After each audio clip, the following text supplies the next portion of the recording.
All right, we're live. Hi there, Chi fam. Happy Friday. Oh, I know. Came by so slow.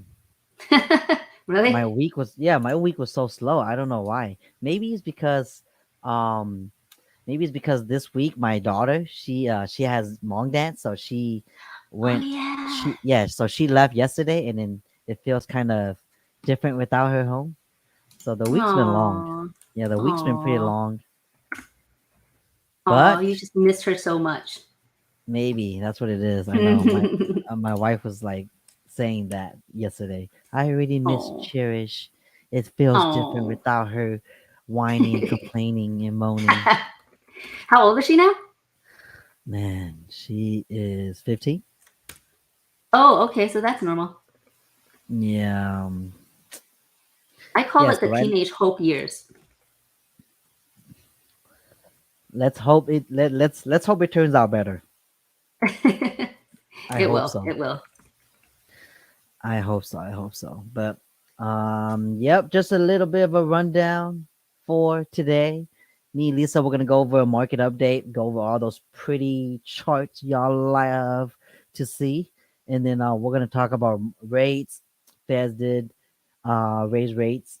Lisa's gonna talk more about that on the mortgage side, and then we're gonna also talk about offers right now, the buyers that are in the market, what kind of offers they're submitting, how they're getting the offers accepted, what sellers are looking for, how competitive the market is right now. And we're going to go over the down payment assistance programs for like first time home buyers that want to utilize those programs, because there are still programs out there for that. Okay, so we're going to have Lisa go over that with you guys as well. What else, Lisa? I think that's a good start. Let's see Right. what the audience wants after that, yeah? Yeah, and then from there, if you guys have any questions or comments, just shoot them our way. All right, you guys know what to do. Just put in the comment down below in the live chat, and then me and Lisa will answer them accordingly through the orders. But let me go ahead and share my screen with everybody.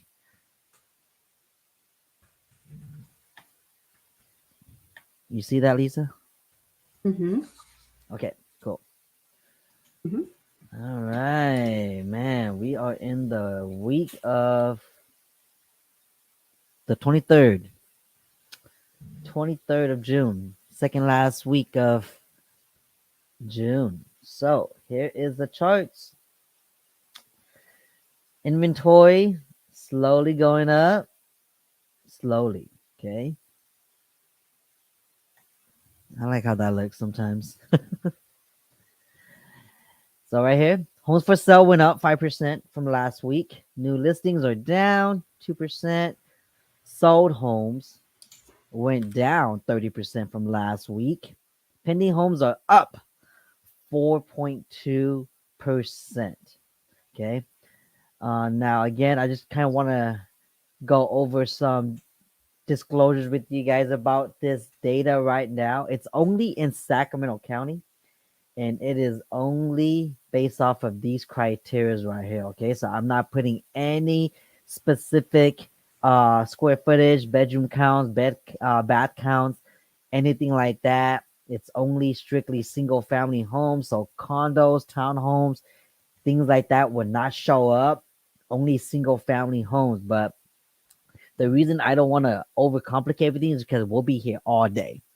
So I figured I just go over the pretty general type of housing, and then from there, use that data because it is somewhat similar. Okay. Of course, when you break it down to a small niche of homes, like a subdivision or just a particular zip code, then that changes everything too. Okay, so this is just a whole general idea of how Sacramento County single family homes are. Okay, so these are the data for that. That makes sense, right, Lisa?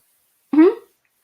I mean, we are into the summer months and everything, Hmm. so this is, well, I don't know what to call normal anymore, but I guess this is the Right normal now is the trend. hot season. Right now, everybody's Yep, off school. yep, Everybody's The weather's nice. It doesn't quite feel like summer yet. Yeah. I feel like summer is very late because I still have allergies. Hmm. Me too. It's so bad. Yeah. So I feel like everything's late, but normally this time around is when it's super competitive, and we're gonna talk about that later. All right, on that topic. So from last month, inventory is up 14%, which is good. Okay, which is good. New listings are down 8% from last month. Sold homes are down 20% from last month. Pending homes are down 5%. Okay. And from last year, inventory is down 56%. That's a lot. Okay. New listings is down 46%. No new homes hitting the market. Okay. When I say new homes, I'm not talking about brand new development home. I'm talking about just a listing. Like it could be a resale home, an older home, but it's first time hitting the market. Okay. So that type of new listing is down, and we need new listings, a consistent amount to make up for the inventory. Okay. That's why if you're a buyer right now, if you're signed up for to get notifications on your consumer apps like Zillow, Realtor, and Redfin, and from your agent, each time a new home comes on the market, if it's under your criteria and price point, it's gonna give you an alert. But guess what? Every buyer that's looking in that same catalog or same criteria as you, they're getting the same alert. So that's why sometimes when you go look at a home that just barely hit the market that hour or that day, when you go look at it, there might be a line of buyers outside waiting to look at that same house because there's not enough inventory and everybody's kind of looking for the same thing. Right, Lisa? Hmm. Pretty much. Yeah. Everybody's looking for the same thing. So that's why when you go see homes, it feels so competitive because there's like a line sometimes. So it's because of these data right here. Okay. As you can see, sold homes is down 41% from last year. Pending homes are also down 16% from last year, same month. Okay. And for this year so far versus last year so far to this point, 56% less inventory, 40% less new listings. Sold homes are down 36%, 29% lower on pending homes.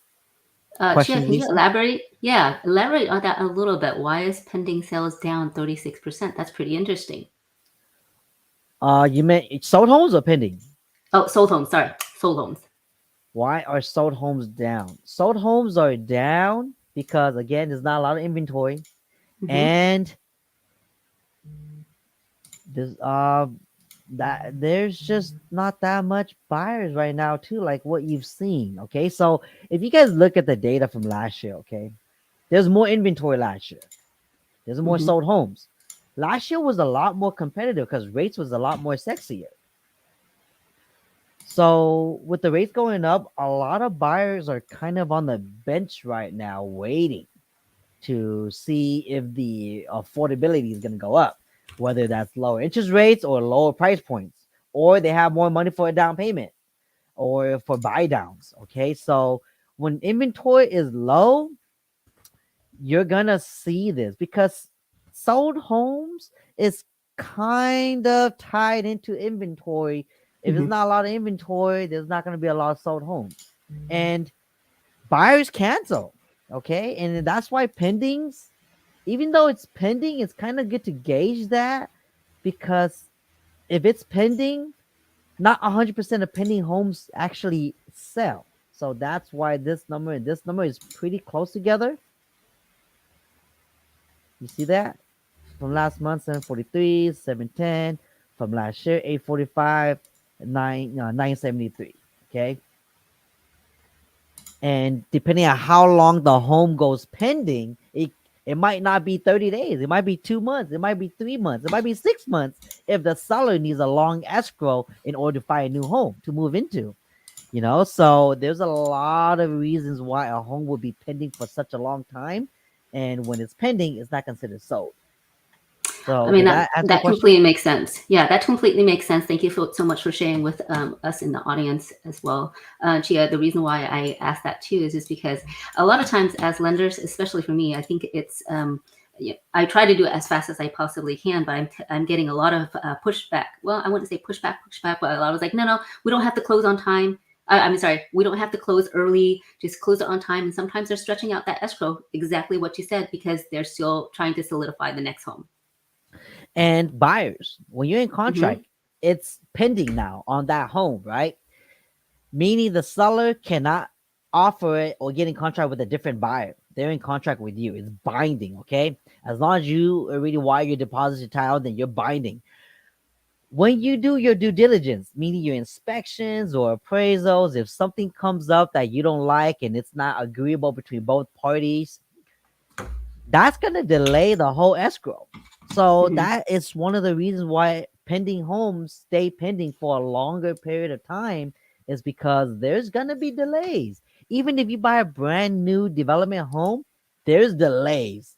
They give you a projected date. And even now, because they've gotten in trouble about this not too long ago, they can't promise a concrete date to say that your home is going to be built August 2023. They can't say that. So what they do is they make you sign a contract that states, even though it's projected to be completed and built by August 2023, we don't know what the weather is going to be like. We can't control Mother Nature, Hmm. and we can't control the workers, and we can't control permits, things like that. So that can cause delays to your new home. So because of Right. these delays, just know that um, the projection of August 2023 is something we would like to give you your home by, but it's not guaranteed.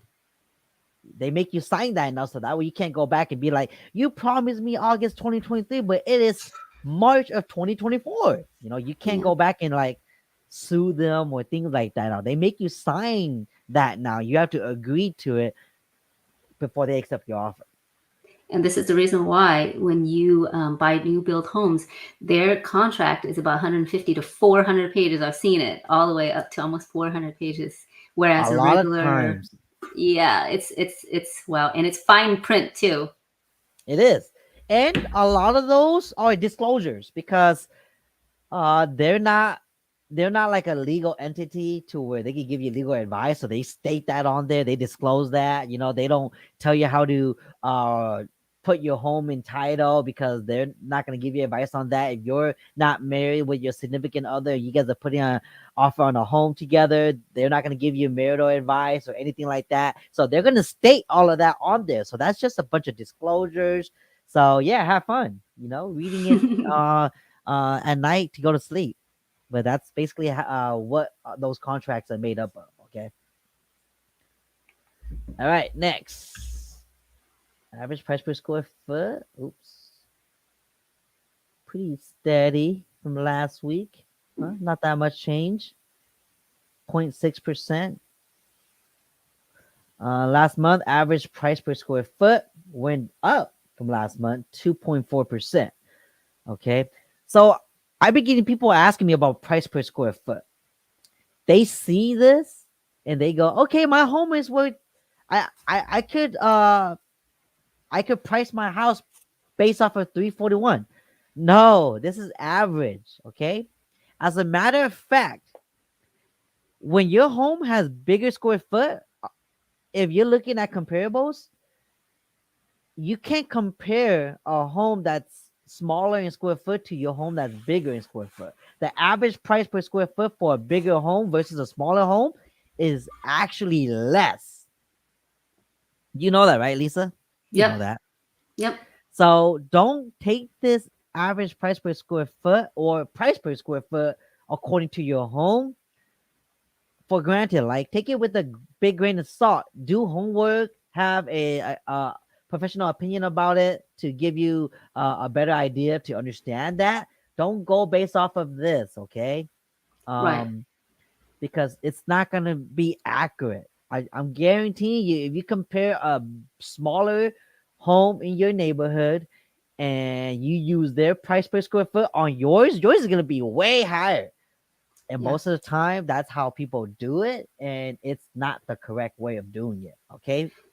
Yeah, to piggyback off of that too, it's basically because there's a lot more houses that are in the average square footage pricing. Okay, and Hmm. in the average square footage pricing, you have more pools of people buying for the sole purpose of first-time buyers.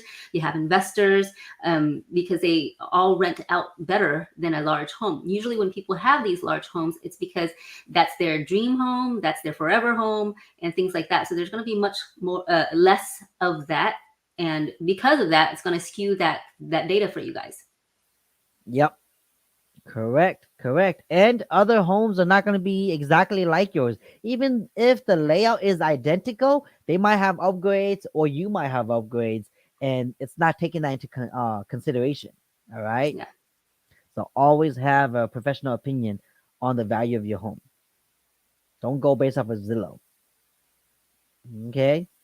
Okay. All right. Same month last year, it is down 3.4%, which is not a lot. Okay. This year so far, for the past 6 months versus last year's 6 months, is down 7%. Any questions there, Lisa? No. All right, let's go days on the market.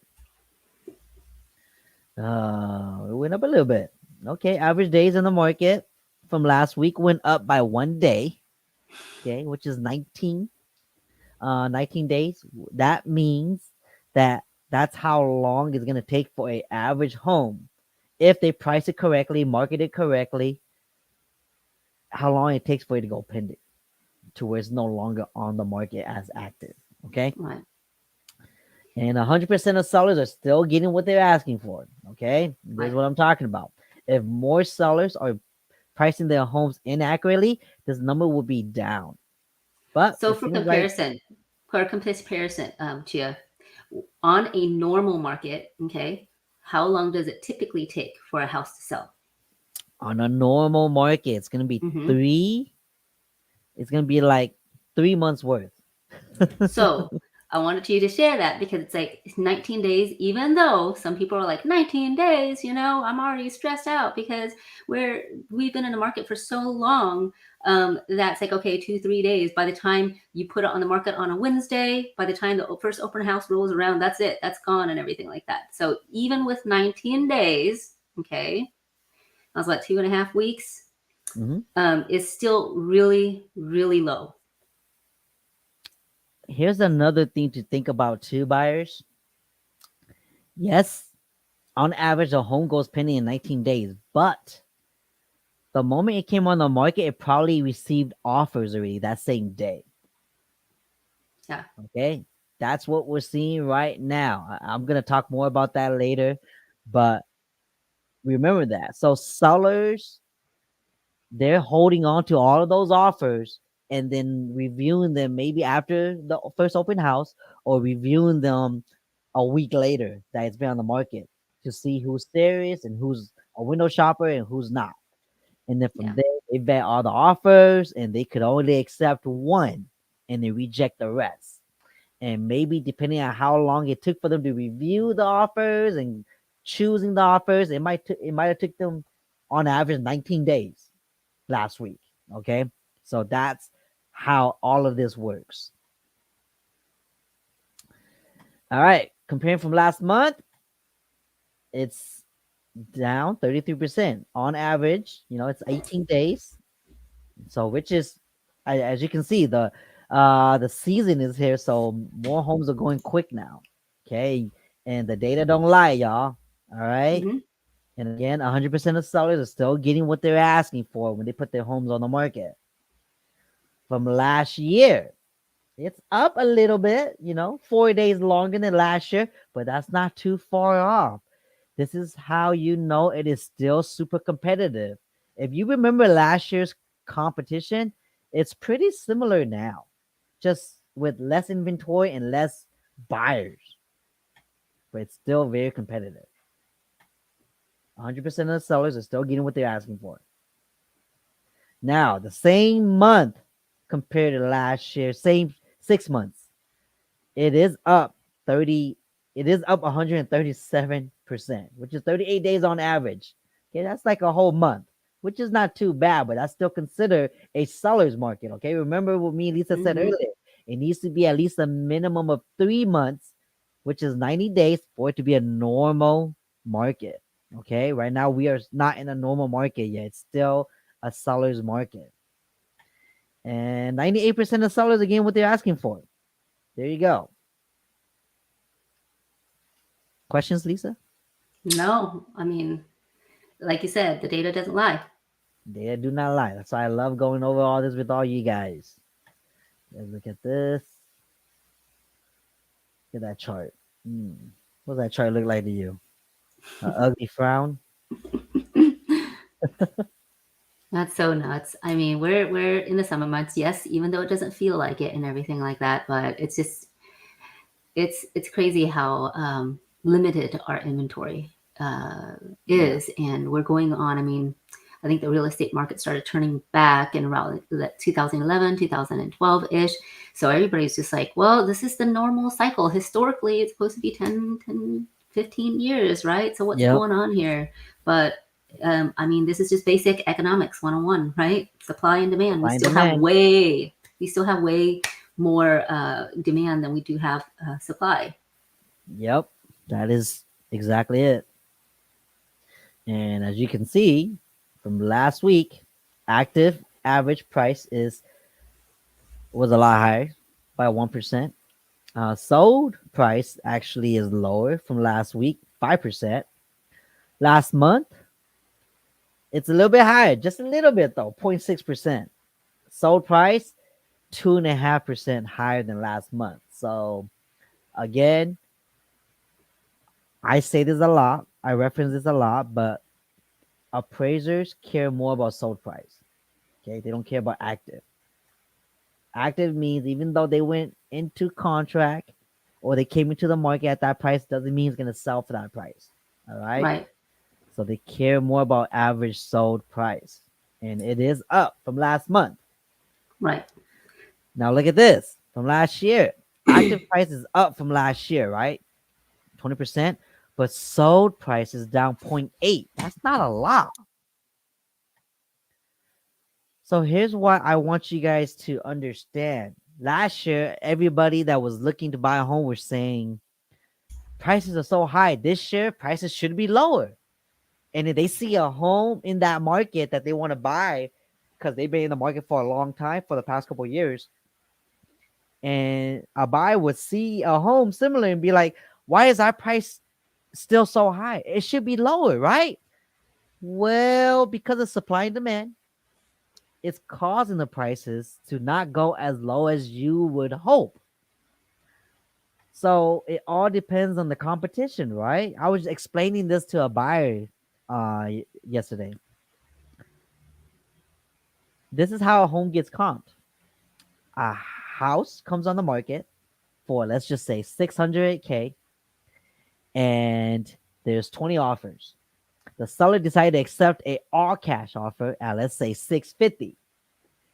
If that home officially sells at 650, that's $50,000 above the ask price, right? That home now becomes a new comp for the neighbor's home. So right, guess what a neighbor is gonna do? A neighbor is gonna see that and be like, "Oh my god, that my home is worth 650. I'm gonna put my home on the market."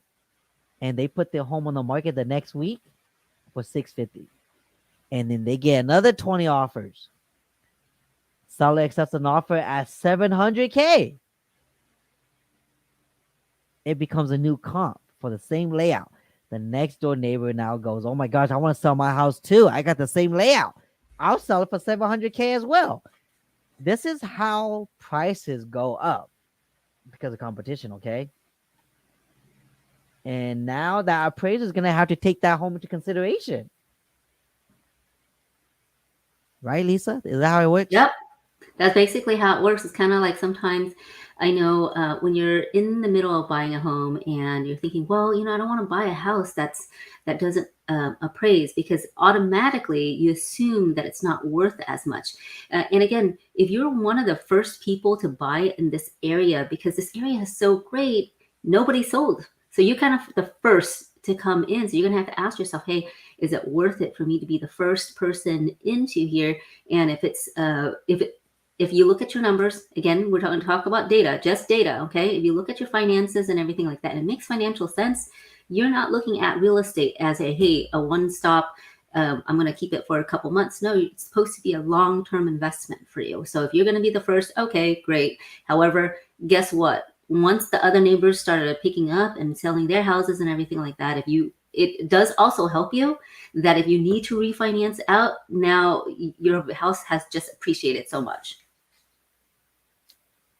That is true. That is true.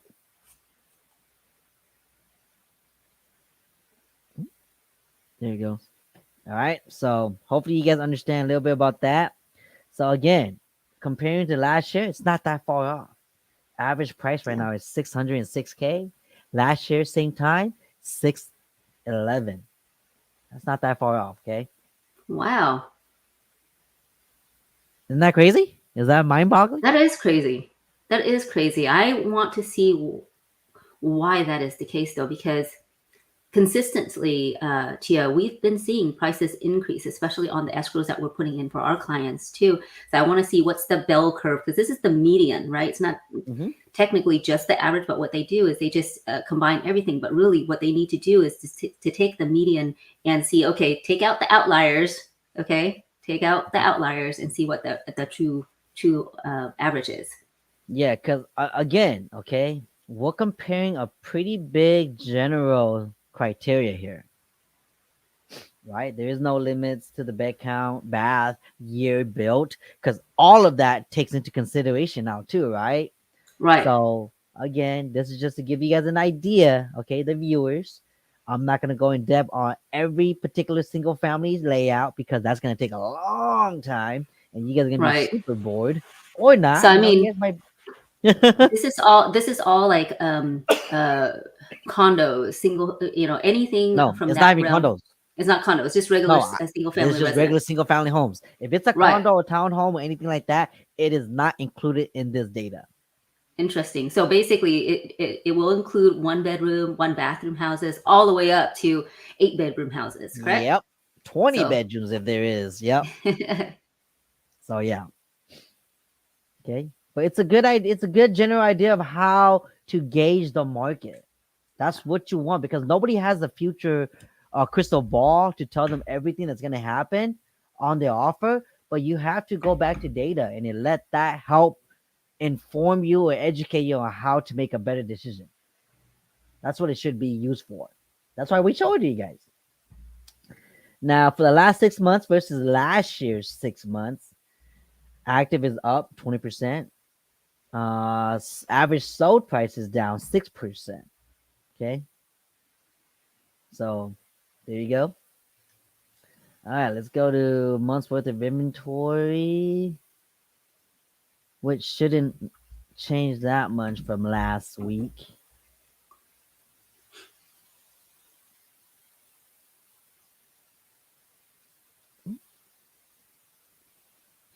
Okay. There it goes. There it is. Don't pay attention to this. Okay. This part right here is not accurate because it's going based off of May, not June. So you gotta look at this because we're in June. So 1.3% months, 1.3 months worth of inventory compared to last month. It's a little bit more, but again, it's not enough inventory to change the direction of the market. Okay. And if you're comparing it to last year, it is a lot lower. See that?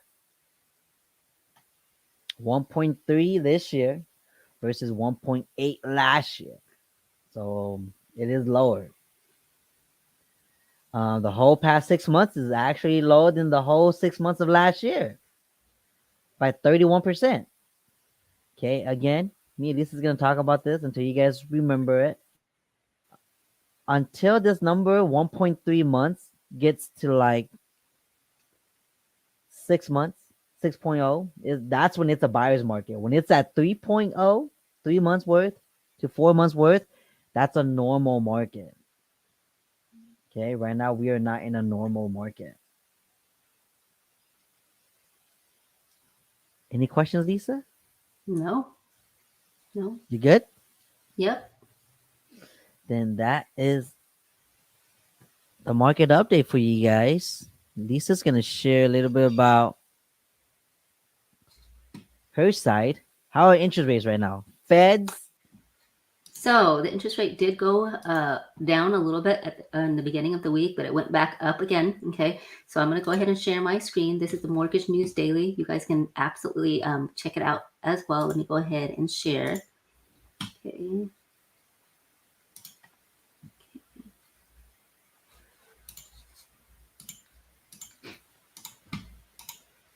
Okay. So here overall, guys, in California, overall 30-year fixes are at 6.92 right now. Okay, 15-year not that much lower. Jumbos, arms, and here's the interesting part, guys. Okay, this is what the turn of events that has happened in the recent months. Typically, FHA loans are much less in interest rate than conventional loans, but as you can see, it's not that much different anymore. Okay, so it's gone up overall. Being as that said, a lot of you guys are asking, is there any other down payment assistance program? Because we missed the boat on the 20%. Well, CalHFA has always had a down payment assistance program. Okay, I'll share with you here. These are the rates that they are right now. This is the no CalHFA DPA. What that really means is the programs that are a little bit on the outliers and stuff like that. It's the starting rate is at 6.5%. Okay, the traditional CalHFA one is starting at 6.625. This is the 2%, and I'll explain that in a little bit what that means. The interest rate is 7.5%. That what this means is not only are they going to help you with the 3% down payment, they're also going to help you with 2% closing costs. So I'll price that out so that you guys can see that a little bit later. If you are in the low income bracket, which is right now less than 83,000 in household income, you actually get to utilize these rates. Okay, so in this situation, okay, they used to have a 3% help for both sides, but because of the volatility of the market right now, it's only available for low income families. So if you're in this category, you want to see some price outs, I'll definitely be more than happy to help you with that. The other thing is too, because the rates have increased, so let's see what that does. What can you buy now with the income that you have? So say for instance, okay, if you make at least $25 an hour, household income, you and another person making $25 an hour, okay, your monthly gross income is about this much, okay, $4,333-ish, okay, credit score above 780, and it doesn't have to be that way, but I'm just doing this as a reference, okay, guys. There's still homes that you can absolutely buy. So let's talk about, let's say on the first column here, okay, you can buy 500 up to 500,000, which right now, Chia, can you show us later on what that looks like in Sacramento County so far? Again, your starter home, guys, awesome. Your starter home, guys, isn't going to be your forever home, but this puts you into the game. So if you're not there yet, you just graduated, you got a good job and everything like that, but you don't have a lot of savings, great. Then let's do that. I'm going to go ahead and show you this. I'm going to freeze this. Okay. So let's do the comparison. The interest rate is significantly higher if you utilize closing cost credits as well. Okay. So in this situation, this is the difference of the monthly payment. It's almost $300. Okay. The down payment assistance program, just so that you know, there is an origination fee. Typically it's 2%. So honestly, I feel like right now it's kind of a waste if you're utilizing this. The only way that this actually makes sense, okay, is if the seller is also willing to pay you for closing costs. So although it is less and everything, all right, you only have to come in with $11,477 if you can get the seller to do this for you. If anybody could do it, it's absolutely Chia. 8 out of 10 times, guys. I've seen him do it for his clients and I love it. So even still with down payment assistance program, you still have to pay for closing costs. Look at this. The closing cost is heavier than the down payment assistance. Okay. So I would highly recommend that you take a look at all of your options. What is your buying power? Okay. These are the regular programs, the FHA of 3.5% down and the conventional of 3% down. So what does that look like? This is how much you're bringing in. So realistically, if you're utilizing the FHA program in comparison, same CalHFA FHA with the regular FHA, it's really a difference of less than $10,000. So if I can help you guys save that money, if your lender can help budget that for you, it might be in your better interest, because anytime you have a stronger loan, you have a better chance at getting the offer accepted. Okay. Correct. All right. So Chia, let's see what $500,000 gets us. Let's do it. Okay. This is in Sacramento, okay? I'm just Mm-hmm. putting the criteria at 3 bedrooms minimum, 2 bath minimum, 500K max, okay? This is in the Natomas area. Okay, it's pretty cute, for a starter home. I'm just gonna go through this a little bit quickly. Hey, that's actually really cute for 500,000. It's actually 449. What? It's 449, That's yes. actually pretty darn good.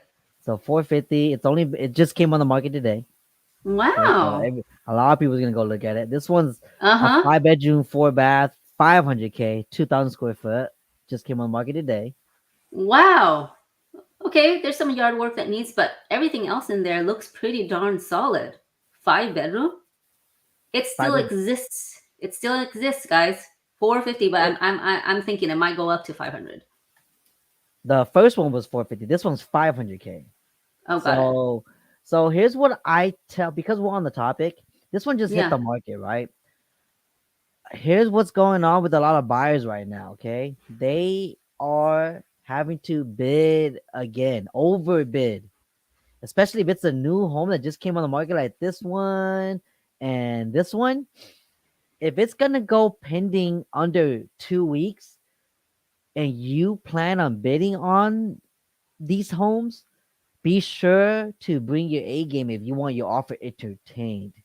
Meaning buyers are bidding 10, 20, even 50 to 60,000 above list price. Okay, so this home for sure is gonna probably get close to 500K. So what I'm telling my clients right now that are looking is, if your max budget that Lisa approved you at is, let's say, 500K, Mhm. don't try to leave buffer. Meaning, Mhm. don't Mhm. look at homes at 500K. So this home would probably not be a home you want to look at. Here's why: it's nice, but it's gonna be very competitive, because now you did not give yourself any buffer to bid and compete Yeah. with the competition. It's already at 500K. That's already your max budget. And if you bid over, are you gonna be okay with the over budget?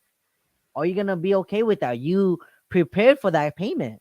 Because if you're not, that's why I'm always telling my clients, right, that are looking, even right now, leave at least $50,000 a buffer. So that way you can look at homes around this price range, 450. And then if there's competition, you could bid up to 500K. Now, that leads me to my next question I always get asked. But Chia, if I go my max on this home, that's 50,000 above. What if the home does not appraise? That is a good question, okay, Lisa? If Mhm. the home doesn't appraise, then you negotiate again for the sellers to reduce. Right. Now, what if the sellers don't want to reduce? So here's a few things that could happen. A sellers could say, "Hey, you submitted 500K. I want 500K, even though it appraised at 450 only. You better come up with a difference in cash of $50,000, and your mortgage lender will give me the 450." That's one scenario. The second scenario is the sellers could say, "Let's meet in the middle. You submitted 500K, the home appraised at 450. I want 470. So you give me 20K outside of escrow or on top of your appraised amount." Or the third option could be, heck, seller doesn't agree. Seller doesn't want to get the home appraised at that amount. They're demanding a second appraisal. Well, that means your whole file to your loan now has to be restarted. Your loan rate is going to have to be relocked. Everything has to be redone now in order to order a new appraiser. And if a second appraiser comes in, what if it's still at 450? Then from there, negotiations again. Okay. Sellers or buyers could also choose to cancel because there is no agreed upon option or solution. Okay, so that is always an option. That's where me and Lisa was talking about earlier when we were going over the market data on pending homes. Sometimes pending homes don't 100% close. They fall back on the market. Heck, Yep. let me just show you guys from last week. How many homes came back on the market? Look right here. 461 home came back on the market. That means it was pending and now it is no longer pending. It's part of the active for sale inventory again. Okay? So that's what you guys need to understand if you guys are in the market right now is if it does not appraise, okay? That's what you're going to have to deal with. And what you will lose is your inspection fees if you order inspections for the home. And no, it is different from appraisal because appraisers do not inspect the home. They just go out there, measure the square foot, look to make sure there's no code violations or anything that's out of the norm that's going to affect the livelihood of the home, things like that. And then they give their opinion of value. That's all they do. Two of those inspections will run you close to 1,000, give or take. Okay. You're not going to get that back because the inspections were already performed. What you can get back is your deposit, whatever amount that was from the title company, as long as you have not removed your three contingencies. Okay. There's three contingencies you guys need to worry about if you're a buyer. Sellers need to worry about this too. The first one is inspections. If they did inspections and inspection passed and it's good with flying colors, you could remove that now. That means you can no longer go back and use the inspection as an excuse to back out and get your deposit and cancel. The second our contingency is your appraisal. Like what we mentioned, if the price did not appraise at the offer price and there's no negotiations that went well between the two parties and there's no solution and you cancel, you can exercise your appraisal contingency and get your deposit back. But let's say appraisal came back with flying colors and you remove it. You can no longer use that as a option to cancel and get your deposit back. The last and third contingency is your loan contingency.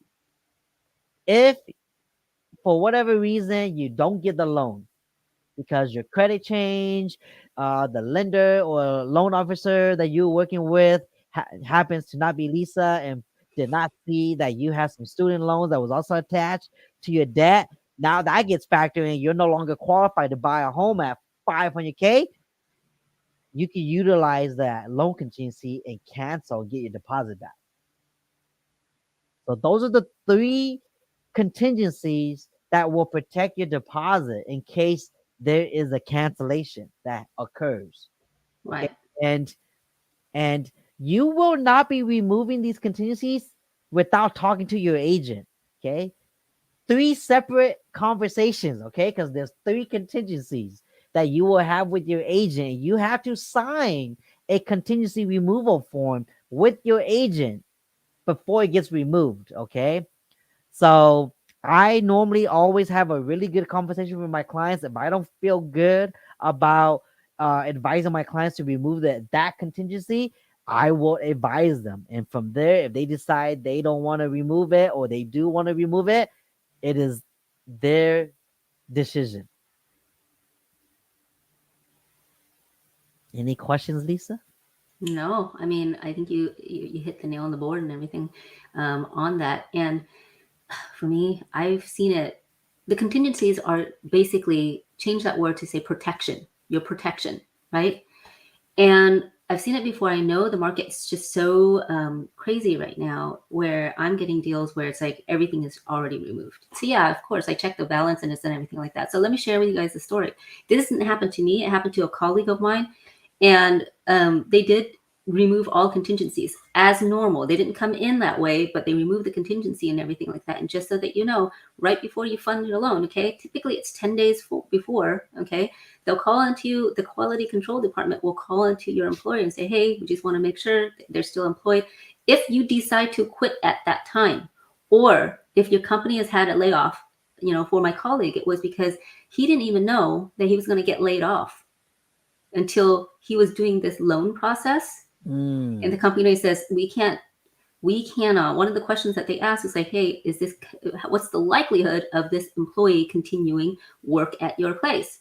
And they say, well, unfortunately, it's highly unlikely because we're laying everybody off, and this is one of the people that's getting laid off. This person Wow. already removed all their contingencies. And because of that experience, even though it didn't happen to me, I never advise to come in that way, because now you're basically coming in and saying that, and it's like, I don't want to be protected. I'm cool. I'm gonna forego my $15,000. Now, if you work for the state, if you work for healthcare, if you work for big companies like that, and you know that that is a very, very small chance. Um, the the borrower that my colleague had, they thought their job was pretty secure too, because this company has been around for more than 50 years. And it was just devastating for them. And they fought tooth and nail to try to get that back. But unfortunately, when you remove all of that, It's gonna be hard. that's it. Yeah, it's going to be very, very difficult. So just be careful of that. Yes, it's great to be competitive. Be as competitive as you possibly can. She's going to go over what steps that you can be as competitive as possible without having to deal with all of those, what ifs and stuff like that. We can shorten it. We can do loans that's much faster and everything. But I definitely don't recommend that. Adding to what Lisa said, what if you don't remove your contingencies, right? Well, the sellers could send a notice to perform. What that Hmm. form is for is to notify you that you have 3 days from receiving that notice to perform letter. You have 3 days to remove that contingency. And if you don't, sellers have the right to cancel and put the home back on the market, and of course, give your deposit back.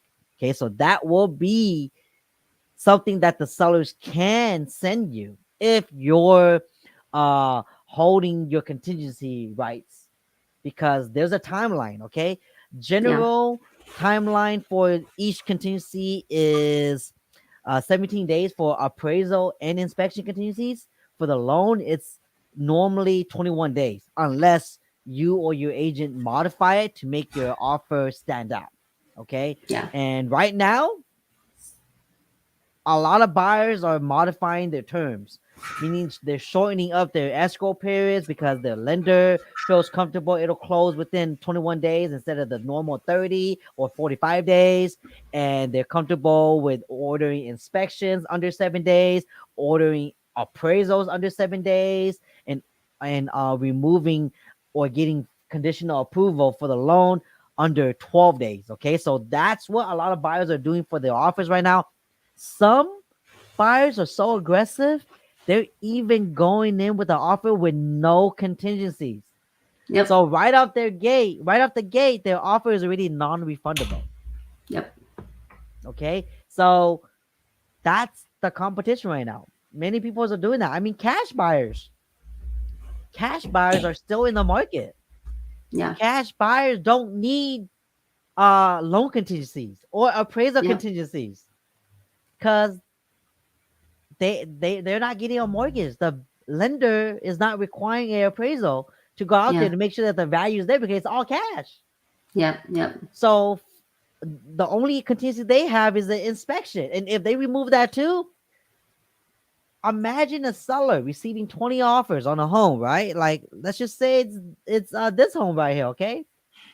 If they received 20 offers on this home right here, and there's an all cash offer, and then the other rest are loans, that cash offer is going to stand out for a lot of sellers because the terms are much sexier.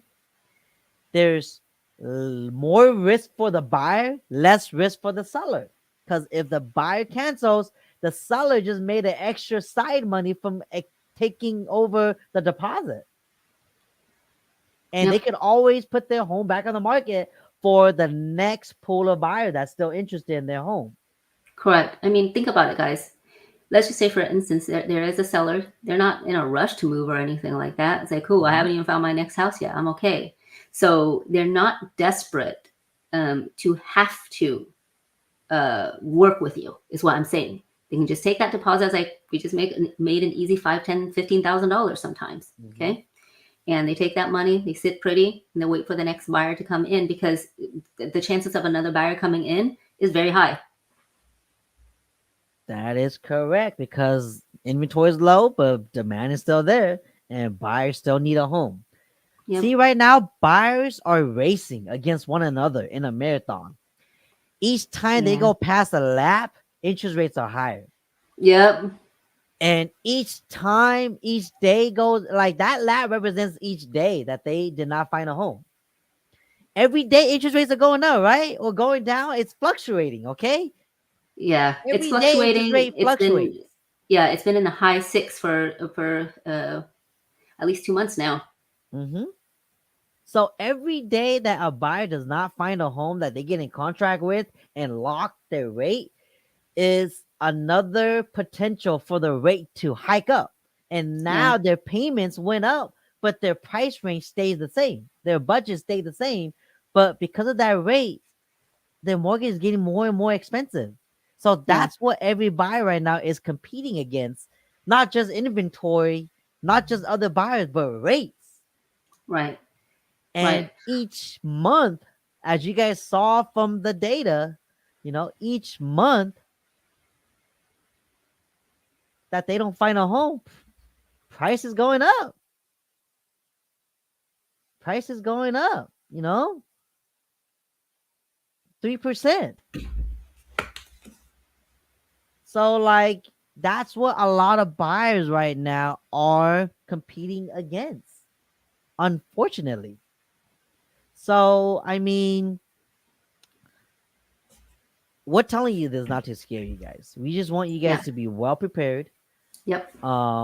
And a mistake that you can make as a first time home buyer is not listen to your trusted agent that you chose to hire or chose to Right. work with. If you chose to work with that agent from the first place to help you find your home, trust their advice. Yeah.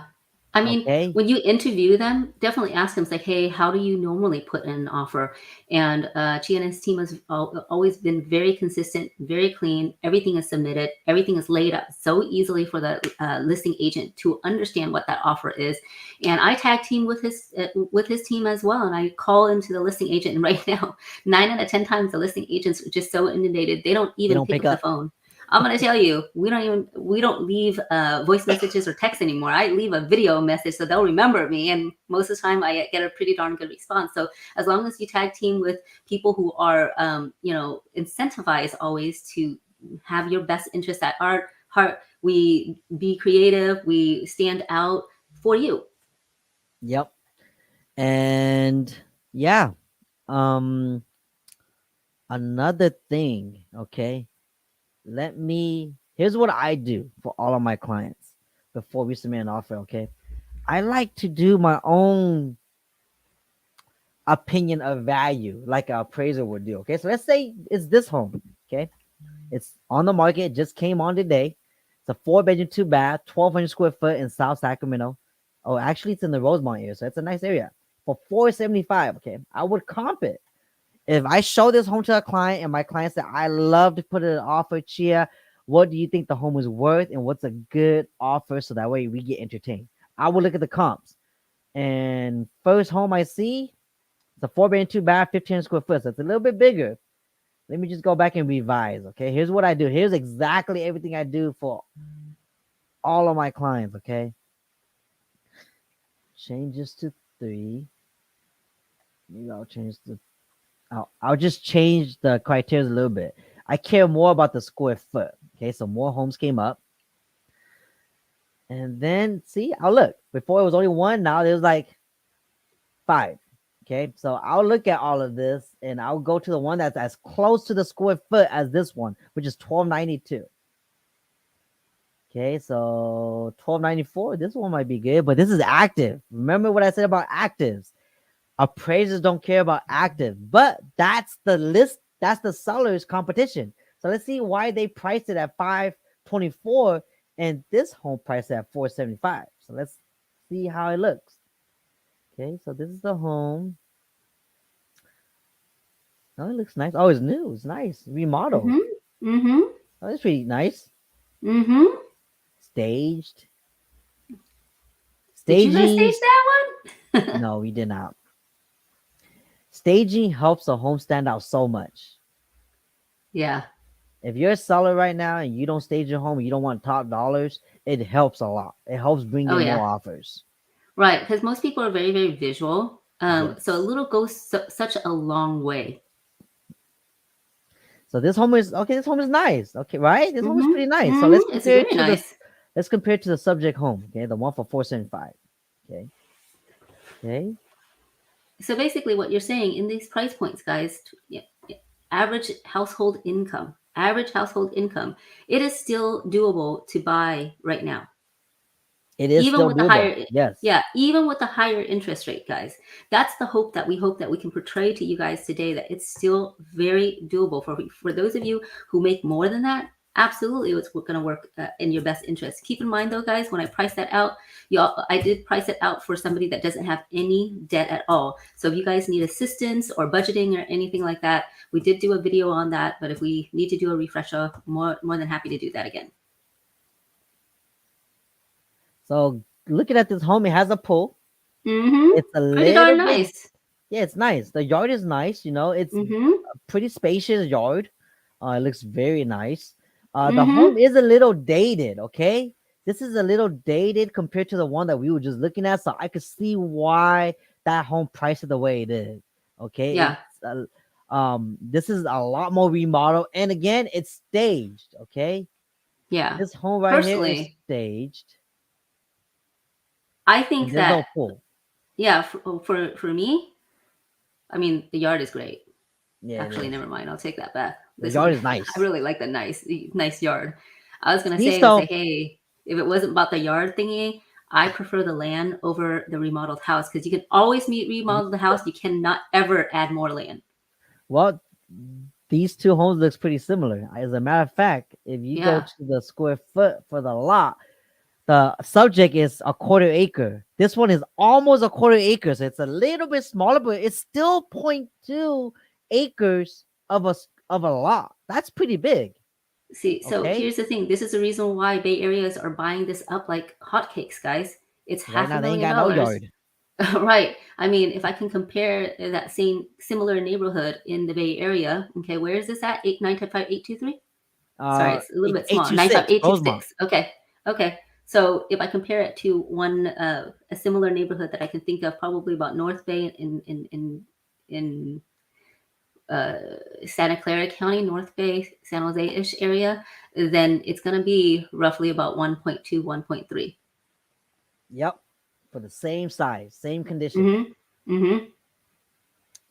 So going back to these two homes, okay, this one's 475. Just came on the market today. This one also just came back on the market today. It's 524, but it's fully remodeled. Okay, similar size yard as this one. This one has a pool. Now, if you look at all of this, which home do you think most majority buyers in this area is gonna likely go for? They're gonna go for the remodeled one, Yep. or they're gonna go for the one that's not remodeled and not staged? The remodels one for sure. The remodel one is gonna get a lot of head Yep. turns. They're Right. gonna get a Even lot more of head so than the turns, pool. Yep. way more so than a pool. But of course, Yep. everybody is owed their own preference and opinions. Okay, so Yeah. it depends on the buyer. That is the average answer, right? It depends on the buyer. But just by Yep. looking at the photos of the home, I like this one personally more than I Yeah. like this one. Okay, there's nothing wrong with this home. It's just dated. It's carpet. Yeah. This kitchen seems original. There's tile cabinets. I mean countertops and tile floorings. There's no laminate. There's no nice modern feel to like compared to this one. Yeah. So me personally, I like this one a lot more. So I would probably not mind 525. you know. But sadly, this home is gonna get bid up. Oh yeah. This I was gonna home say. also. What do you think it This might go home, for, Gia? this home right here, man, with this, it might get close to Because five we, fifty. Might get close to five because fifty. we got a lot of first time buyers that can Mhm. absolutely take this. Yep. This one might go for 550. This Yeah, one might even go past 500K. yeah, Unfortunately. Okay. So like this is what I do for all my clients. Okay. I'll look at this. I'll be like, okay, the value is there. Okay. yeah, Uh of course this one is still active, so we don't know yet. But this one sold. It's a little bit smaller, but it's sold at 452. Now let's take a look at that one. This one is pending, okay, at 452. Pending meaning it's not. No. This one is sold. So it's sold for $7,000 below list price. Sold in January, and oh, this was not bad. It seems okay. Tile updated, big yard. It looks like. Gosh, huge yard. Oh yeah, it's a corner lot. That's a huge yard. Yeah, so this was nice. This was not bad. So just by looking at this right now, if this is the only comparison to this one, then I feel like this one is a little high. I mean, it has a pool. So, I mean, I guess it's about the same, you know? They priced it accordingly, you know? See, and then I would look at that and I would gauge how the market is right now. And I would advise my clients, you guys might need to overbid this just to get your offer entertained. Okay. That's how I would look at it.